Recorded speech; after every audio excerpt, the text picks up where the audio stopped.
There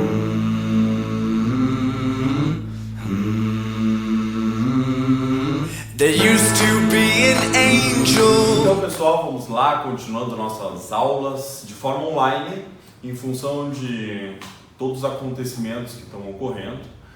O curso Teorema preocupado em não deixar os nossos alunos sem aula, para que eles possam continuar estudando sem correr, maiores riscos com o curso, enfim, as aulas presenciais. A gente vai dar continuidade no nosso conteúdo dessa forma online. Então, para a nossa turma do Doutor Teorema, a gente sabe que o nosso conteúdo parou justamente ali nos governos gerais e temos ainda uma parte desse conteúdo para terminarmos. E daremos sequência depois no resto do módulo 3, ok? Bom, então, governos gerais. Havia, junto ao governador geral que veio de Portugal, alguns auxiliares na administração, cada um responsável por uma parte. Nós tínhamos o provedor-mor, responsável pela parte das finanças, equivaleria ao ministro da Fazenda, Então, toda essa responsabilidade referente à parte econômica seria com ele. Temos também aqui o capitão-mor, já responsável pela parte da defesa, equivaleria, digamos, a um ministro de guerra, responsável por tentar proteger o território, evitando invasões estrangeiras. A gente sabe que principalmente os franceses estavam invadindo constantemente o litoral brasileiro, então quando a gente fala em evitar essas invasões estrangeiras, a referência mais forte é aos franceses, porque o grande medo era das invasões da França. E o ouvidor-mor, responsável pela justiça. Então toda a parte jurídica era de responsabilidade deste ouvidor-mor.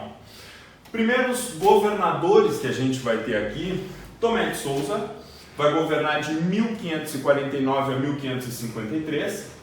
A gente sabe que todo o contexto desse processo de governos gerais é relacionado às capitanias hereditárias.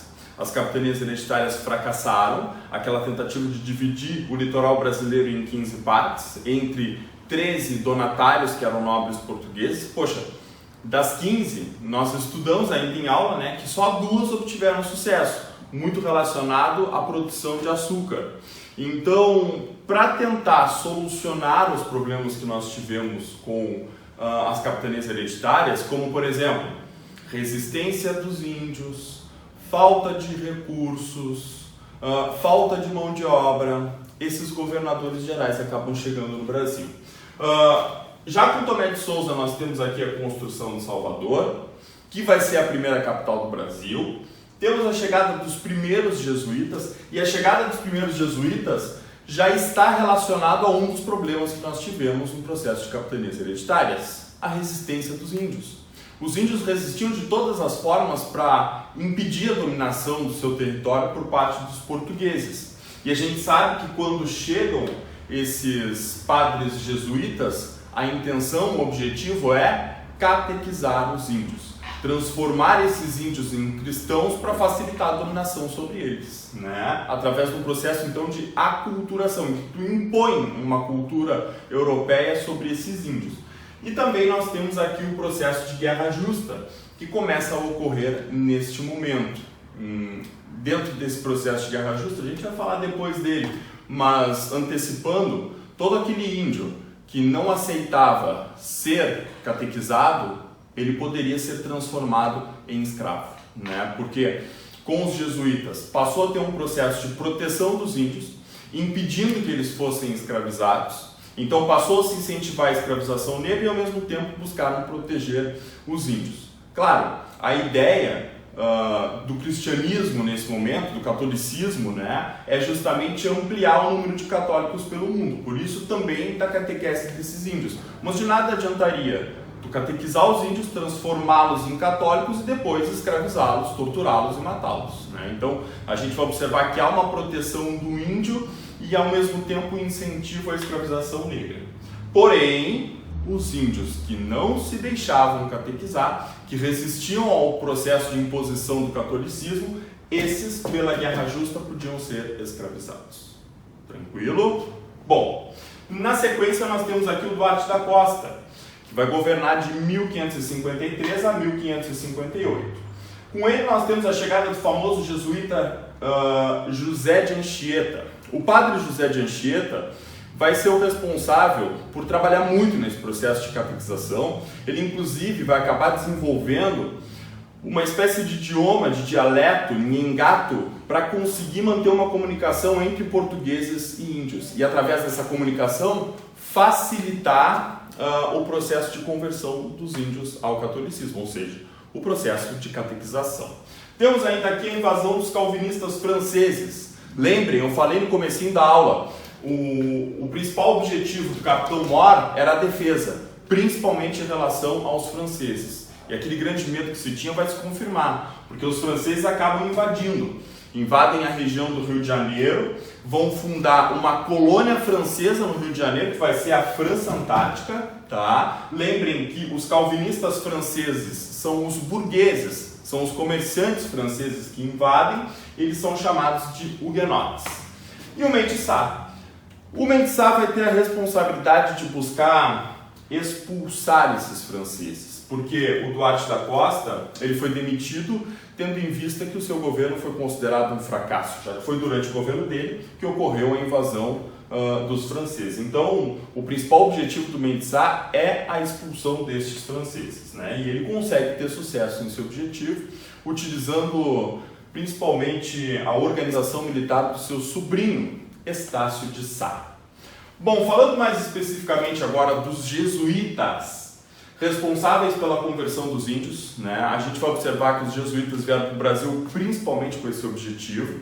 Então, pelo interior do território brasileiro, os jesuítas começaram a criar missões jesuíticas, onde colocavam esses índios para trabalhar, convertiam eles ao catolicismo e, com isso, foram exercendo uma dominação cada vez maior sobre estes índios.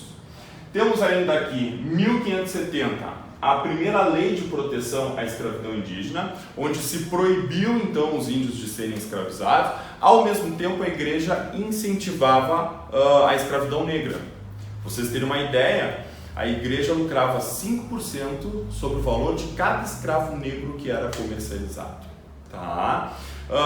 Os negros eram considerados sem alma, muitos pelo fato de virem do norte da África e, portanto, serem muçulmanos. A gente sabe que existe, né, desde a Idade Média, um conflito muito grande entre cristãos e muçulmanos. É só a gente relembrar das cruzadas. Então, por estes negros islamizados do norte serem considerados infiéis, havia todo um incentivo para escravizá-los.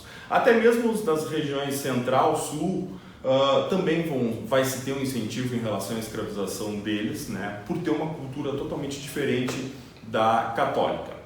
Os índios, por mais que tivessem uma cultura diferenciada em relação à igreja, eram considerados como se fossem crianças, puros, né? Como se fosse uma página em branco, pronto para receber uma cultura. Então eles, de certa forma, menosprezavam a cultura indígena e achavam que poderiam impor o catolicismo sobre eles. Bom, temos então aqui a lei de proteção à escravidão indígena, sendo que a brecha para isso é a guerra justa, aquela que eu já tinha comentado aqui, né? Neste ponto. Relembrando então, a guerra justa é a possibilidade de escravizar índios que resistiam à conversão ao catolicismo. Então todo aquele índio que não se deixava catequizar podia ser escravizado. Essa é a exceção, né, a essa lei de proteção à escravidão indígena. Temos ainda um processo de inquisição da Igreja Católica no Brasil. A gente sabe que a Inquisição ela foi muito forte no período da Idade Média. Período medieval, a Igreja Católica impunha a cultura, a Igreja Católica determinava o que era certo, o que era errado, o que podia e não podia se fazer, inclusive o modo de pensar era determinado pela Igreja. E quem não cumpria com essas determinações, com essas imposições da Igreja, era muitas vezes duramente perseguido, sendo até condenado à morte.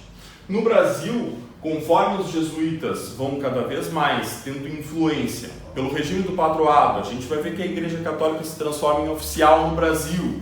Logo, esses caras passam a perseguir quem não é católico. Os chamados novos cristãos eram os judeus que estavam chegando no Brasil. Teoricamente, eles eram convertidos ao cristianismo, mas na verdade muitos deles continuavam com os seus princípios religiosos judaicos. e justamente por isso acabavam sendo perseguidos.